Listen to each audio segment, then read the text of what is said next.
Inside Out Show. My name is Sandra Eze. Thank you so much for joining us. Charles, how are you? Good. I'm very well, thank you. I love your pop of color, as always. As always, right? And you wore black today, so yeah, thank God. It's not black. There's black inside now. Well, and it's a dark color, it's not bright today.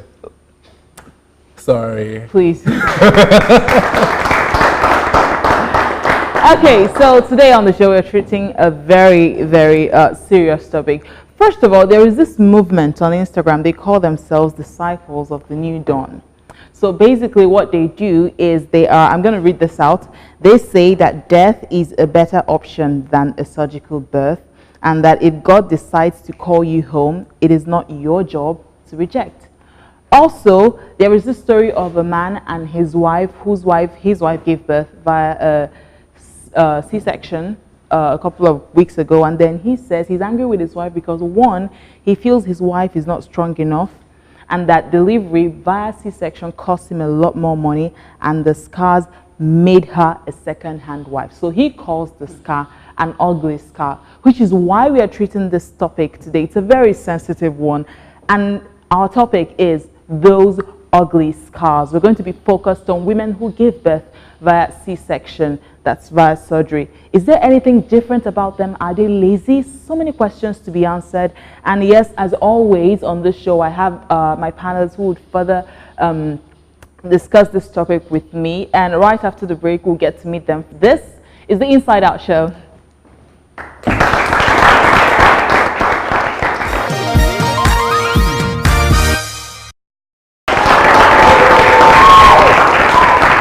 Welcome back. This is the Inside Out Show. Now time to meet my panelists, starting with Dr. Ademola Ayodele, who is MD, Strong Tower Hospital. You're welcome to the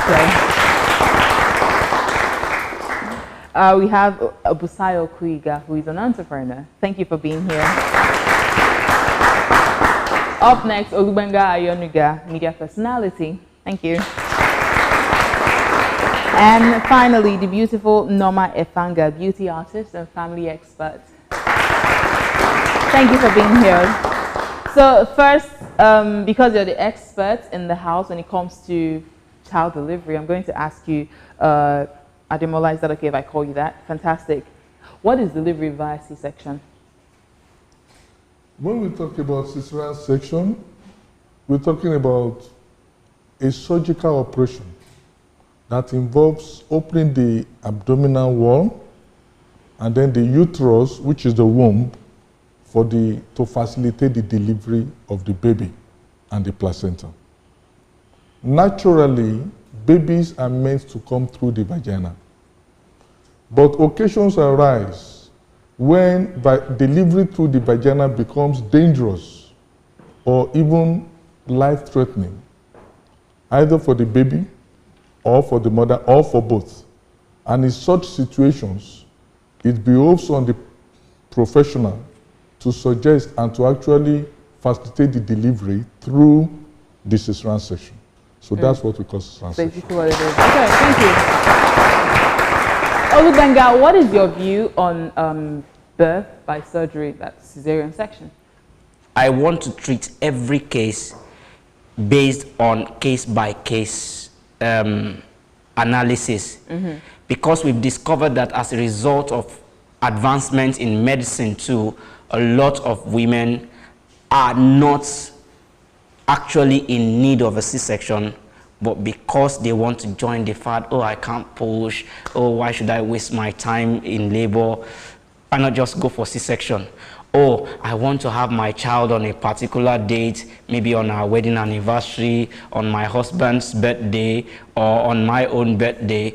I can time it using C-section.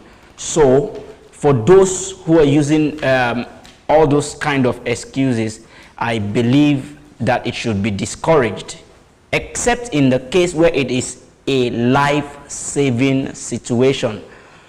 Other than that situation where it becomes a threat to life, to the mother's life in giving birth, I believe that C-section should be discouraged as much as possible. Okay. Nneoma, what do you have to say about what he just said? Well, it's It's an interesting perspective, and I'm happy that everyone has the opportunity to share their opinion or their views about the subject matter.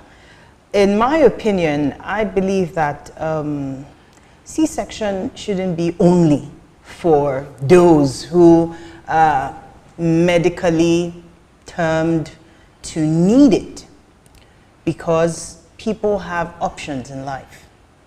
And people have different levels or thresholds for pain. So, well, you can't, where I would have a problem is where the C-section is going to be life-threatening, like he said, but not in the sense of, okay, an emergency C-section, for example. Let me give you an example. If somebody decides, I don't want to go through the pain of labor, I want it, you know, I want a C-section where the baby's taken out and then I can have babies. And who says that it's only for such reasons that it should be done? If people decide that they have the ability to do it, they don't want to go through pain, and they want it on a memorable day, what's wrong with that? If they have the funds to be able to go ahead to do the procedure, then no one should decide for them what they want to do. There's no difference, in my opinion. So for someone to look down on somebody saying that, oh, you had a C-section, you didn't give birth to a child naturally, or I don't know the terms that they use these days, I find that totally insulting to womanhood. Okay. They should have the right to be able to choose for themselves whether they want to go through the pain of delivery, because I mean, even God himself had blessed man with wisdom to be able to give people options. So let them for you have think the option. It's a good option. It is a good option, and I welcome it if you need to. Busayo, let me hear from you. Thank you. I'm a living testimony. I gave birth to my children through CS. How many of them? 2. Okay. Yes. What was your experience? Was it life-threatening, or you opted for it? My first child, I was in labor for almost 24 hours. I was in serious pain. And the doctors were telling me, no, this is forced labor. We had to give her injection, keep her somewhere. She's not in labor. And I was like, wow. You know, then my husband came and said, please bring the child out. Said, no, this is her first child. She can't go through, no, she will have to wait for the normal labor and all. They came to me and said, please, bring the child out. And they took me, and I enjoyed it. Yes. You enjoyed the surgery? How? Could you take us through what happened? Yes, I was with them all through the process. You were awake? Yes. Ah, I saw them when they lift the child out, and I was happy. You know, if I had been in that pain of labor, I wouldn't be that happy seeing that child coming, because I was already in serious labor, you understand? But now I'm here lying down and they're bringing out the child. I was like, wow, this is my child. Doctor, well done. Doctor, do this. Doctor, do that. You understand? And they brought me out and I was just there. People were like, are you serious? You went through CS? Yes. So when you go out and you tell people that, I mean, when people eventually found out that you gave birth through a cesarean section, what was the reaction? How was it accepted? So people were actually sorry for me. Oh, wow, what happened? You should have tried. I said no. I even thank God the child came out through CS, because the doctors too were thanking God when they brought out my child. That, oh, thank God we listened to them, because the child vein was already green. Wow. You understand? It was already weak.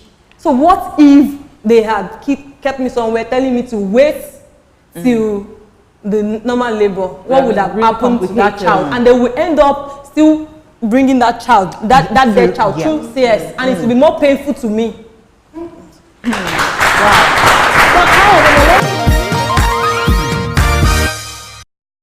Coming up next on the show. Once a woman has a cesarean section for the first delivery, the chances that subsequent delivery will be by cesarean section is higher than the average. In a situation where your wife carried her pregnancy for more than 1 year, you wouldn't look for a solution to it. I know things to say to a baby in the womb, and it will come out naturally.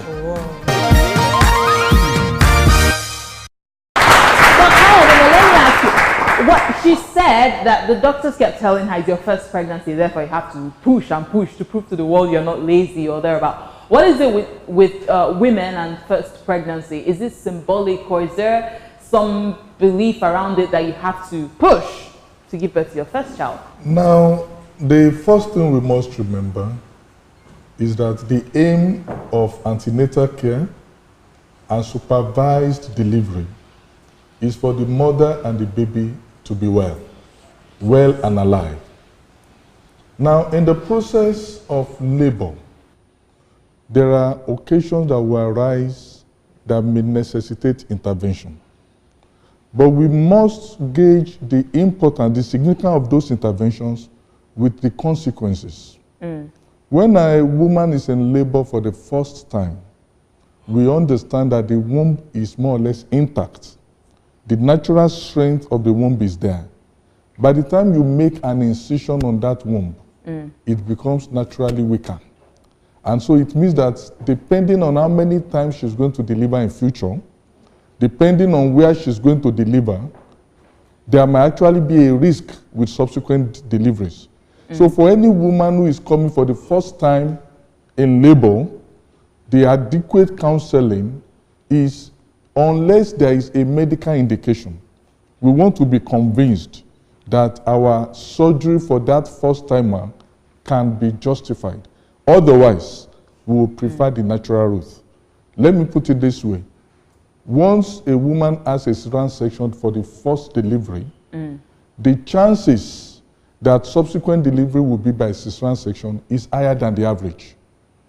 Even though it's also possible and it is encouraged that if a woman has had a cesarean section only once, she should be encouraged to have vaginal delivery subsequently. But every of such delivery should be supervised in the hospital. Okay. So when you look at our environment, you discover that a woman coming for the first time in labor, we prefer that she should have a vaginal delivery.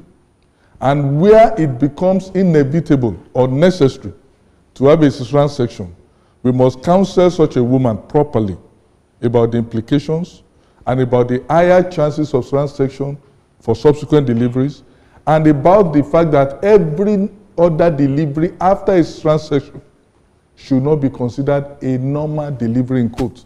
In other words, she should be supervised in labor. We are in Nigeria. A lot of people leave the hospital and go to other places which may not be relatively safe. Whosoever has been operated before should always ensure that a delivery is supervised in a well-equipped hospital. That's all. Okay. Well, Nneoma, let me throw this, or rather, let me go to you, Benga, first. Would you support this man who called, this is what he said about his wife, first, that she is not strong enough to give birth through the normal vaginal way, which means that she is lazy, and then two, that she cost him more money, because Dr. Ayo, you would agree with me that birth via CS is a lot more expensive, right? Yeah. And then the third, that the scar made her a second-hand wife, which in essence makes the scar ugly. I would like you to address that. Well, first and foremost, Nneoma said earlier on that there is choice, that God gave us choice. But where did that choice lead us to today? Maybe if God had not planted that second tree in the Garden of Eden, we wouldn't be here today. On the man, yes, because in life, vigilance, constant vigilance is the price we have to pay for freedom. The man saying his wife is lazy, he knows his wife, I don't know his wife. Even if she is not operated upon, when women give birth, they start having stretch mark. It's part of the package. You understand? You must take it and enjoy it all. So the man saying all that is wrong. But at the same time, we must not lose focus of the fact that before you take the choice of CS, you must have explored all the other avenues Options. and options You know, I possible. get your point, and I think you're making a good point. But the place where I'm sure people like perhaps Nneoma and Busayo would have challenges with you is the part where you say that if I wake up in the morning and decide, you know what, 36 on the dot, 36 weeks on the dot, I am tired, I can't feel my back again, I can't feel my legs are swollen, I'm going to the hospital. Is there anything wrong with that? It is still wrong. How is it? No, please help me. No, it is still wrong. See, you can say you have choices, but there are cosmos like you're powers. cheating destiny or you're cheating No, there are God, or you're cosmos cheating power. nature. Every child that is coming to this world has cosmos power. That's the stars, the moon, the shape of the sun around the time of their birth have effects on their life and their journey. And if you're altering that journey because you have the privilege, there is advancement in medicine for you to alter that, you are doing the child the harm. What about hers? Hello. Okay, what about hers? Because the baby, ideally at 40 weeks, you're supposed to have delivered between 36 or 37. 40 weeks is even the 40 last. weeks. 40 weeks Yeah, is the last. 40 weeks. way She has to go too through that. long. Does it mean that she shouldn't have done what While she growing did up, because she would alter? While growing up, I've heard of people who carried pregnancies for 2 years. I'm sorry. So you've been talking about normalcy and cosmos and you know how things are supposed to play out and stuff. Yeah? We all know that every mama has a gestation period. And for human beings, it's supposed to be 9 months. Yes, doctor? 9 months and 1 week. And so let me make this. Yes, and that's what? 40 weeks. 9 months. 9 months and 1 week. Fantastic. 40 weeks. Beautiful. And you are saying that you have seen situations where people carry pregnancies for 2 years. So I'm going to ask you directly. You're married.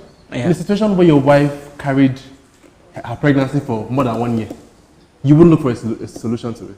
Now, looking for solution is not looking for the easy way out. You understand?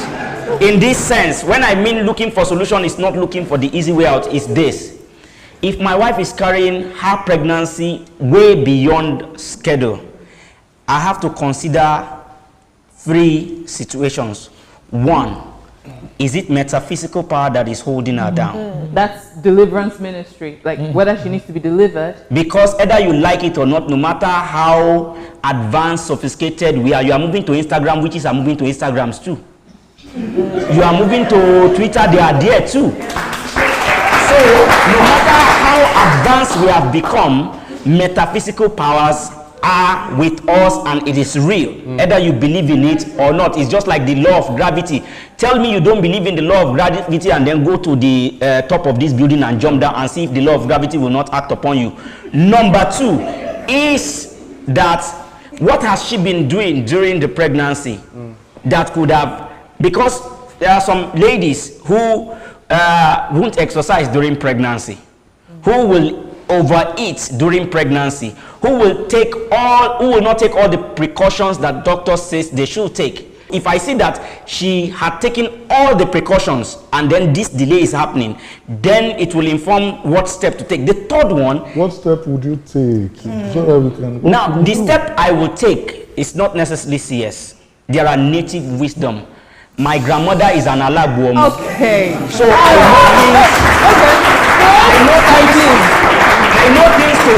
I know things to say to a baby in the womb, and it will come out naturally. This is the Inside Out Show. We will be right back.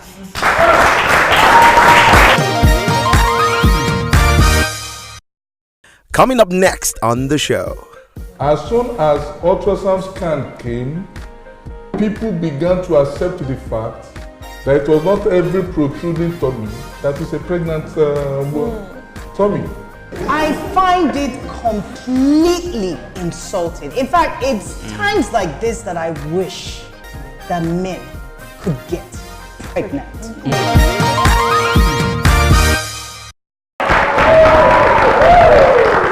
Okay, welcome back. This is still the Inside Out Show, and we are discussing a rather serious topic that affects almost us all. You're a woman, you're a man. You're a woman, you eventually get married and have a child. A man, you would eventually have a wife, of course. So it kind of affects us all. Those ugly scars. Now, before we went on a break, Charles asked you a question. What if you found yourself in a situation where your wife had to be pregnant for over a year? and you were giving us solutions, what you would do. Yes. So I said I know what to say to a, let me just give you this free one that anybody can do anywhere. When a woman is pregnant and in labor and she's having a delay, what our grandmother used to do is you bring I've forgotten the English word, the grindstone, yes, omolo. You bring it in front of the woman. She opens in the birth ready position, and then you say, "Awo biri la npe wo omolo, omo yi ma bowa." Forget about what they tell you in church. The child will come. Please I've seen it used several times. Just about enough. I find it completely insulting. In fact, it's times like this that I wish that men could get pregnant. Because it is so easy for you to say all sorts of things. You have absolutely no idea what any woman, be it your wife, be it your sister, be it whoever, you have absolutely no understanding what they go through in 9 months. 9 months is not 7 days a week. 9 months is literally, in my opinion, 3 years.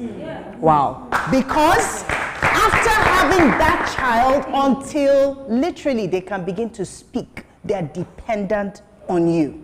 So 3 years of your life is gone, times the number of children you're having. Hello.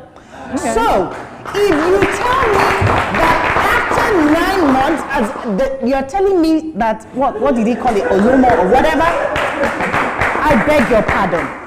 For you to say that a woman is lazy, they are hungry for something. They are nursing a child. For some, they get hungry. That's the natural instinct while in that state. For some, they lose their appetite. So because someone loses their appetite and probably looks slimmer, and then somebody else is adding all the weight, some don't even need to eat as much. They just add, they retain water. And when they retain water, they begin to add weight. And all of those changes take place. And then you tell, I like the part that he said, if you're not ready to take care of a woman, then don't marry. Yes, I will agree with that. Because for a man to say that his wife is secondhand, oh my goodness.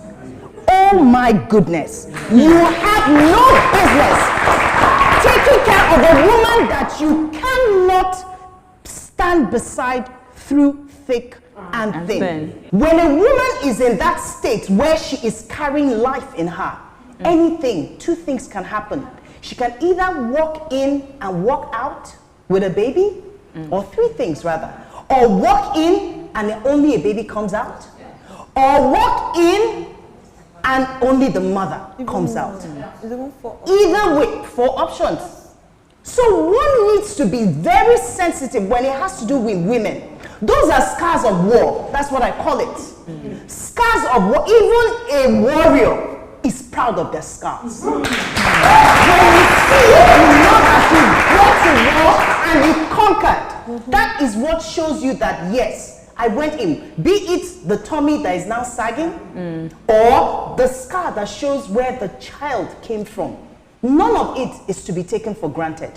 If a woman desires to do what she needs to do because she thinks that that is what you need to give her at that point is the support that will help her through that period, and she comes out alive with the child alive as well.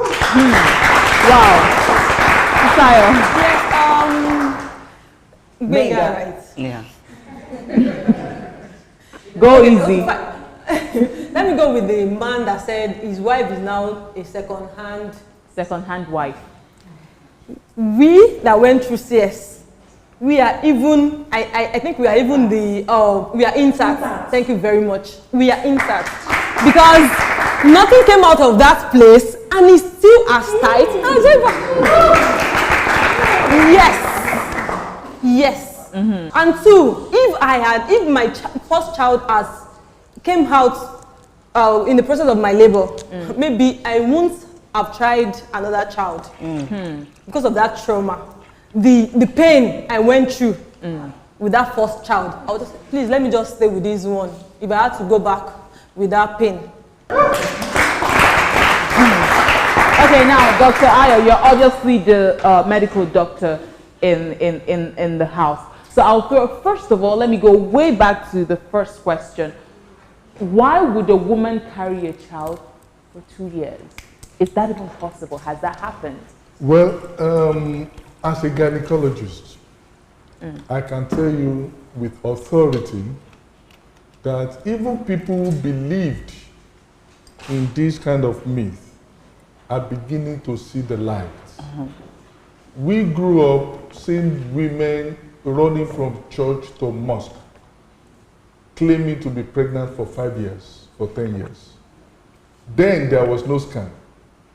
As soon as ultrasound scan came, people began to accept the fact that it was not every protruding tummy that is a pregnant tummy. I tell people, pregnancy is, the term of pregnancy is like the term of planting a corn. A corn lasts for 3 months. If at the time you want to harvest your corn, the price of corn in the market is cheap, and because you don't want to run at a loss, you leave it there without harvesting, that corn will die there. So you meet somebody who says she's been pregnant for 2 years, such people don't know the truth. And I'm happy that this is an opportunity for Benga and for other people to know that you see people carrying pregnancies, claiming to carry pregnancies for so long. A simple test, a pregnancy test or a scan would show whether that person is actually pregnant or not. Hold on. Talking about how our grandmothers used to deliver children, the truth and the reality is that civilization brought in a lot of benefits. One of the benefits we are talking today is these ugly scars, which I call the beautiful scars. Thank you, sir. For anybody, That's a good way to put it. For anybody who has passed through the throes and the risk of delivery and comes out alive and discovers that in the absence of cesarean section, that such a person would have died. Would not call it ugly scars, they will call it beautiful scars. Now, what does that imply? In the olden days, so many good and beautiful women died because they had limited options. And it is the persistence of this kind of belief that is making Nigeria to still rank very high among nations where women die in pregnancy. Black women are not weak, but why do black women die? Why do Nigerian women die? Because the belief is, let us go the old ways, when there are easier and safer ways, which of course includes these cars that we are talking about. And it is important for everybody listening to this, whether you're a husband or a woman or even a relative, we must allow women to take decisions. We must empower them. We must support them in their decisions they take, whether it is for vaginal delivery or cesarean section. And of course, we must allow them to have adequate access to proper care.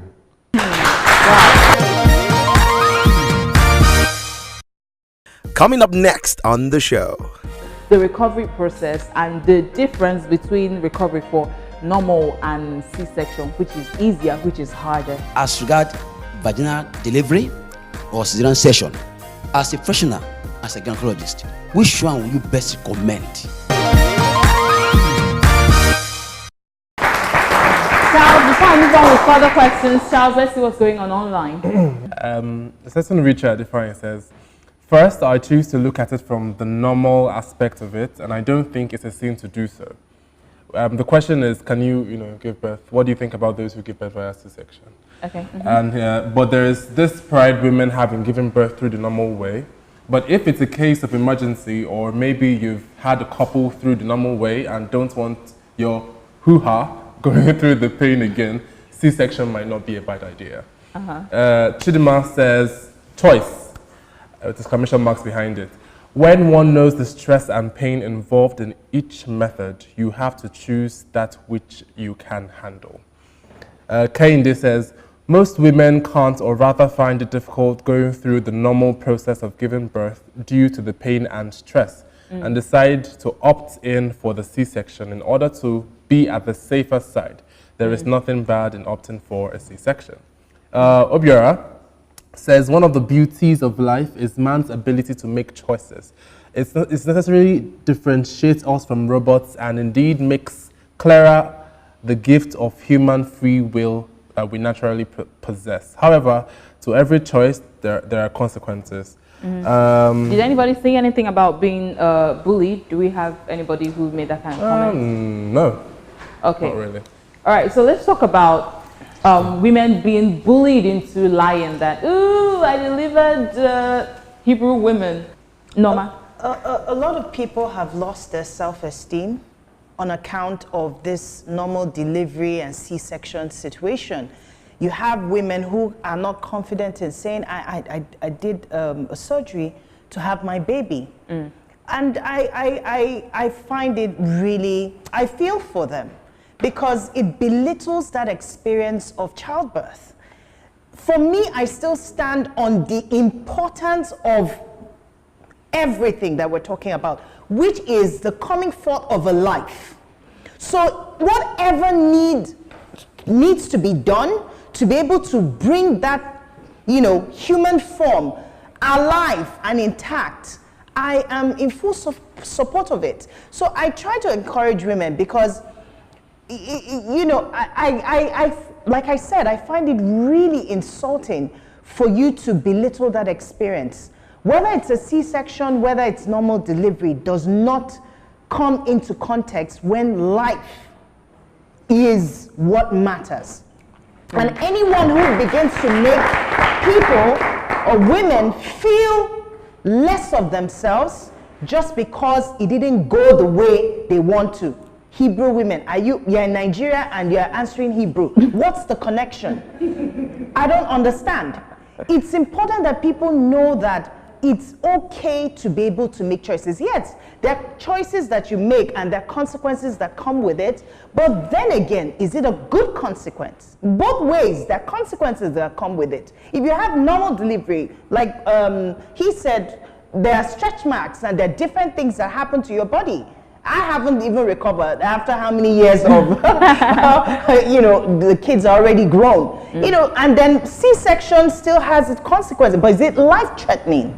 Is the question. The recovery process, whether you give birth through the normal way, you have your scar, you give birth through CS, you have your scar. So let's talk about quickly the recovery process and the difference between recovery for normal and C-section, which is easier, which is harder. Dr. Ayo. Let me quickly make a point about the Hebrew woman. Okay, quickly, please. Because I meet people every day. That's what I do.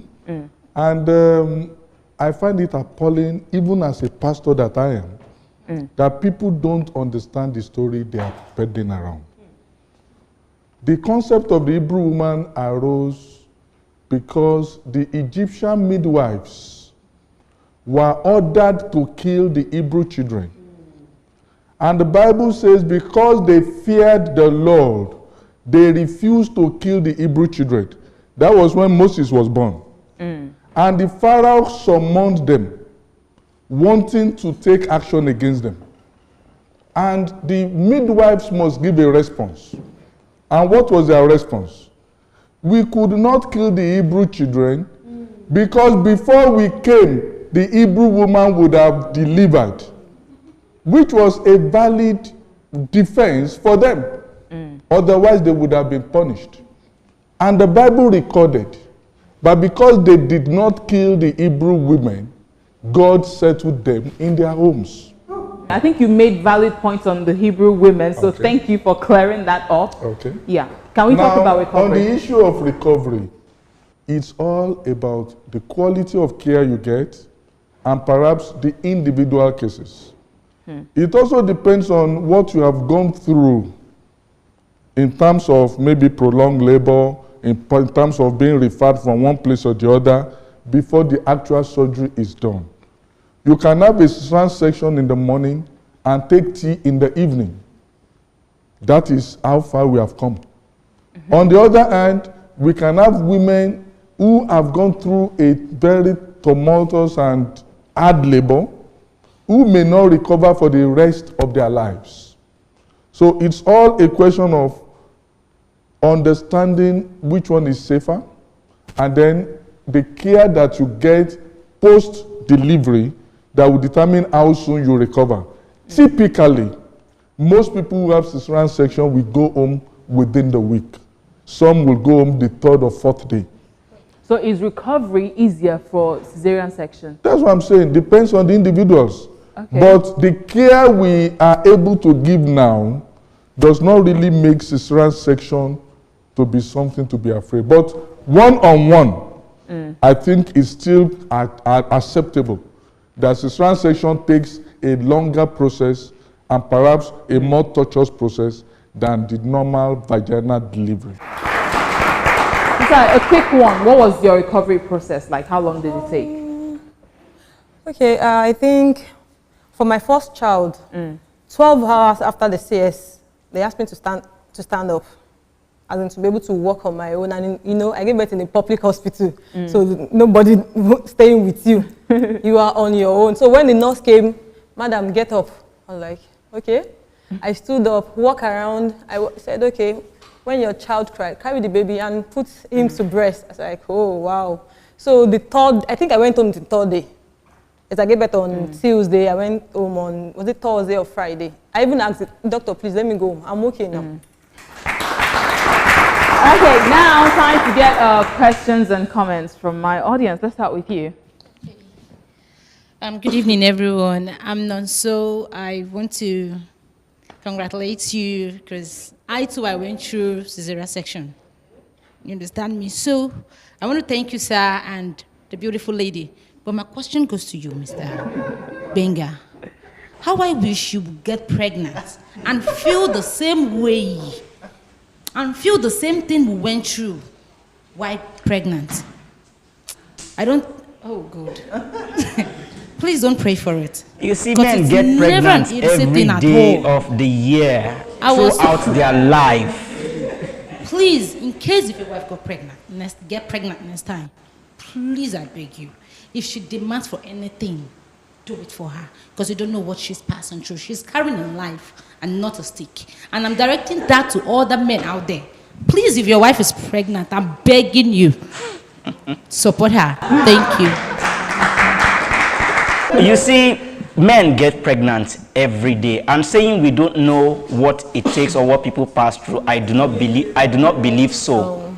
I do not believe that we don't know. In fact, if others don't know, I know. Because I went through every of the process for all my children. Even my mother-in-law was not able to stay in the delivery room. She was afraid after how many children? The doctor wanted to send me out. I asked them, were you there when we were preparing the meal? So if now it is ready, you want to serve it behind my back. You understand? So I was there. And thank God I was there, because doctor said Nigeria is still high on the maternal mortality rate. It is not because of our culture. The problem is more on the government. When my wife was to give birth, despite paying all the money for delivery ahead of the time, the public hospital was on strike.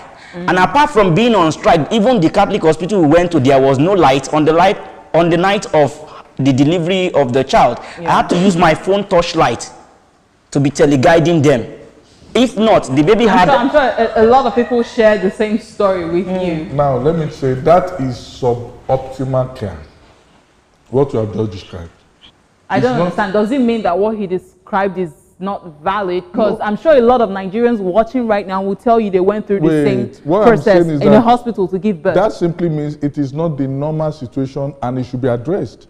Okay. And he didn't deliver in, he left a private hospital, so to say, and went to a Catholic hospital, which he felt was normal.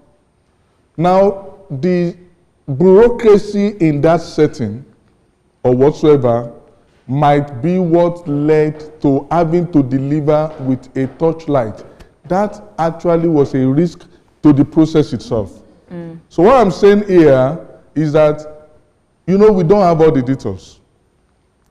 Anybody who is being taken care of should ensure that the standard of care is up to the minimum standard that will ensure that life is safe. Okay. And if that is taken care of, then I go back to the fact that some of the beliefs that have been espoused today that are not scientific is what is contributing to the high maternal death in this country. Let's have next question. My question goes to the gynecologist. A situation whereby CS is inevitable, what will happen if the patient does not have the financial capacity to meet with the cost? What will you do in that situation? And it's a question perhaps that many people today have been confused with. I have had occasion to operate many patients who could not pay. And up to today, I can still do it for any of my patients, whether they could pay or not. But the problem we have in this country is people who has spent so much, perhaps in an alternative practitioner side, or perhaps in a maternity home, suddenly jumping on a doctor whom you have never had an encounter with. Not every doctor will have that mind to operate such a person without money. You were pregnant for 9 months. Why couldn't you go to a hospital and register there? And any medical doctor who will turn away his patient after you have dated with that patient for weeks or months because he or she could not pay, that kind of person should not be a doctor. You would, even though you see, irrespective of what people think, I can tell you that whether the person is a Muslim, a Christian, or a pagan, if he is a medical doctor and he has a registered patient that he knows and relates with, that doctor can never turn away his patient at delivery. Whatever it costs to keep that patient alive, an average doctor will do that. I can vouch for that. Okay. Let's have you, sir. I have a question for you, doctor, and I also want to make a comment. The question I want to ask is this. In all discussion we have for a while now, I'm blessed, but I want to know, as a doctor, as a professional, which one will you recommend? I was watching for you to hit it somewhere. As regard vaginal delivery or cesarean section, as a professional, as a gynecologist, which one will you best recommend? Okay. If you have your way. All right. That's a question. And also, I want to know, I have an issue in the past where my sister died because of negligence, like during childbirth. You know, how do you reconcile that? See, we have advanced in medicine, yeah, that's correct. This traditional side of it, we call it homeopathic practices have been taking place for the past whatever, but now we have advanced. Now, what actually killed her was because the so-called husband decided to go the way of Mr. Is it Benga? Benga. And I was shouting, and nothing was done. Only at the 11th hour, when the labor or what you call it didn't work again, then she was moved to an hospital. And because they don't have, I don't know, I won't say they're not, they want to pass to the backyard. How do you handle when a nurse, a nurse who is exposed to doctor begin to act like a doctor? And when things have gone haywire, they now come to read doctor to certify in case of death. I don't know, sir. Is there any measure that the Nigerian Medical Association is putting to checkmate such instances like that? Yes, because I lost my sister in that process. I sympathize, even depending on how many years have passed on that issue. These are problems that are still happening today. I met a man a few years ago, and he told me that the wife delivered in a maternity center. That's the alternative, so to say, actually a church maternity. And he told me that is why everybody is delivering now. I just felt like telling him, I said, look, do you know that even in that center, many of their cases still end up in a hospital? Please, anybody who believes so much in alternative and all this, just ask that person, when last did you take one of your patients to the hospital? You'll be surprised that the answer may be this morning. Now, coming to the issue of women, which one is preferable? Let me say it clearly. For anybody who is a qualified medical doctor and who is practicing ethical medicine, vaginal delivery is always a preferred option to cesarean section. And for whatever reason, cesarean section should only be life-saving purposes? Seen as a life-saving measure, either for the baby, for the mother, or for both. In the very recent times, we have this additional issue of social cesarean section, which is part of what we have discussed today. That in as much as it is not medical option, it is allowed because of the increasing rights that are given to individuals to make their choice. But as far as safety is concerned, yes, vaginal delivery is preferred. People who go through cesarean sections are people who are saved by the grace of God and by the medicine, because that is the only other way some of them could have survived. All right, thank you very much.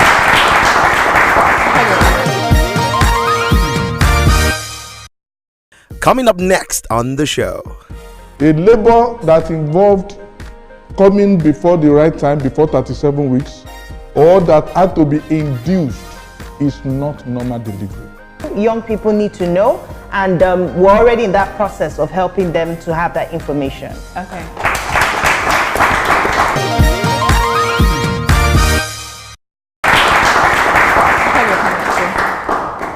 My question goes to Mrs. Nneoma.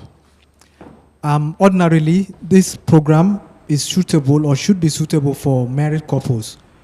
But since we have sex education being taught to young students in schools, do you recommend, in your own opinion, that young people, even before they get married, in preparation for marriage, that they should be taught this subject matter? That's my question. Thank you. Absolutely. Part of what I do is to educate young people, give them information with regards sex education. It's important that they know, because at some point they're going to grow to that place where they have to make this choice for themselves.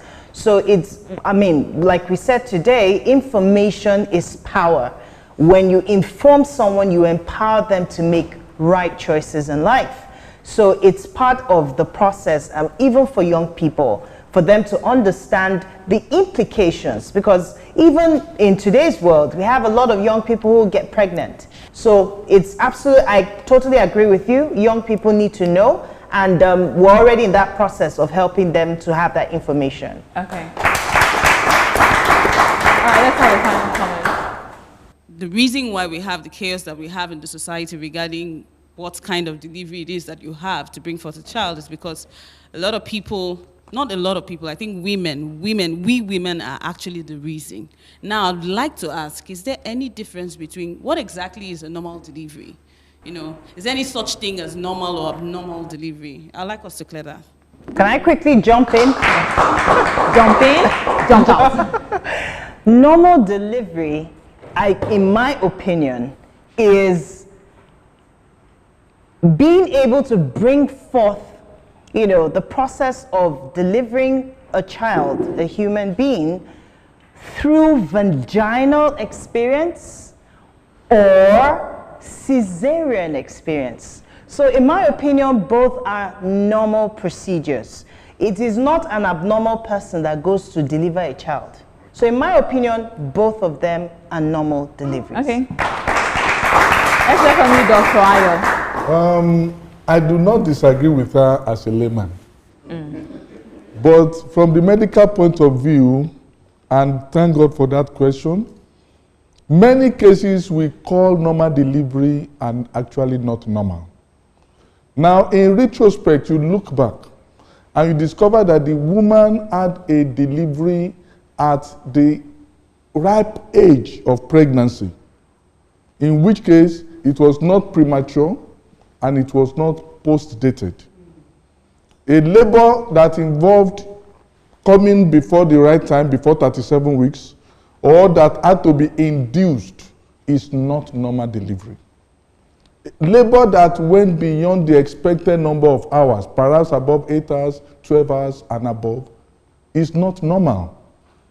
Labor that involved excess loss of blood, or perhaps tears that had complications and all that, that's not normal. If at any point, in order to avoid cesarean section, you decide to use maybe a vacuum or forceps to bring out the baby, that's not normal. So perhaps it's important to understand that normal delivery in retrospect, there are very few people, depending on what are the activities at labor, that will determine whether that delivery was normal or not. On the other hand, as a layman, when you have the mother and the baby and both of them are alive, I think that is a welcome decision. So there are two angles to this. Okay, quickly, a very quick question, Dr. Ayo, before we wrap it up. There is this VVF, that's the illness suffered by... Vesicovaginal fistula. Yes, yes, okay. Thank you. You are the professional, you know. So is birth by cesarean section a good way to avoid the trauma they go through and the illness, the disease? There is absolutely no doubt, yes, in many of the cases. Interestingly, it does not even have to be an elective cesarean section. If that child, whether in the north or south or anywhere, who is still very young, whose pelvis may not be mature enough, has to go into labor, let that labor be supervised. And depending on who is taking care of that labor, we'll recommend if there is a need for cesarean section. And in such a case, you can avoid this menace that you have just talked about. All right, fantastic. Okay, so thank you all my panelists. Thank you for coming all through. Thank you everyone, my panelists. Thank you my audience. You are amazing. And to Charles, thank you, Charles on the SM. Thank you, awesome. Okay, and you watching at home, thank you for joining us on today's episode of the Inside Out Show. Don't forget to always go to our Facebook page. I think it's sliding somewhere here. Just the Inside Out Show, that's on Facebook, Twitter, and Instagram. Post your comments. We always love to hear from you. And if you've got stories, or if you've got incidences, or if you think there's a topic you would like us to talk about, feel free, go to our pages, Instagram, Twitter, Facebook, and even on our YouTube page. In case if you missed the previous episodes of the Inside Out Show, just go to our YouTube page, The Inside Out Show, and va-va-voom, you get everything. The entire episode is up there. Okay, so before we go, our appreciation to my stylist, Tuvia Kings at Tuviki, and also Beauty by Omalicha for the makeup, and Aquadana, KGM Industries Nigeria Limited. Thank you so much. Till the next episode of the Inside Out Show. Take care. God bless you.